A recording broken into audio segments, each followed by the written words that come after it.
So I want to introduce you to somebody very special. Her name is Rosalie. Rosalie went to work, she took some time off to be a mom with her daughter. So she went, and during that time, she picked up some contract work, did some part-time stuff here and there. But she was very, very excited to be going back to work in a full-time role where she could really sink her teeth into it and do some great work. So Rosalie got a job that she was excited about. It was not unusual for her to be putting in overtime because she absolutely loved what she did. And so she would pour herself into all of these projects. So Rosalie, things were going great. She had a team that she loved. She had work that she loved. And she was very challenged by it. And then something happened. And what happened is Rosalie got a new boss. Well, this new boss, the dynamic changed everything. Turns out that this new boss didn't like the old boss so well, so she questioned Rosalie's loyalty. This was a surprise to Rosalie because nobody had ever questioned her loyalty before. She was still doing great work.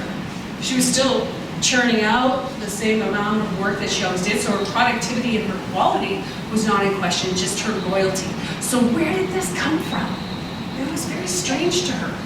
Not only that, after a very short time, she noticed that her boss tended to forget about her. So Rosalie worked in a two-story office. She was on the ground floor, kind of tucked into a corner. Her boss's office was on the second floor, where the rest of the team was. Rosalie learned that every day, her boss went into the office, walked around and said hello to every member of that team, except Rosalie. She was left in her little corner downstairs. Rosalie and her boss, her new boss, had set up a system of weekly check-ins. She had weekly standing meetings with this boss.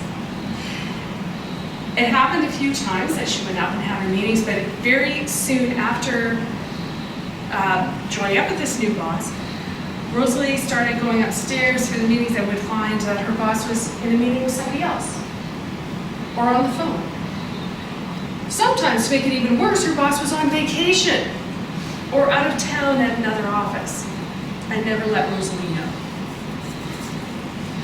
So Rosalie didn't know what she was supposed to be working on, didn't know where projects were at, had no idea of anything. All she knew was that her boss didn't trust her and didn't want her around.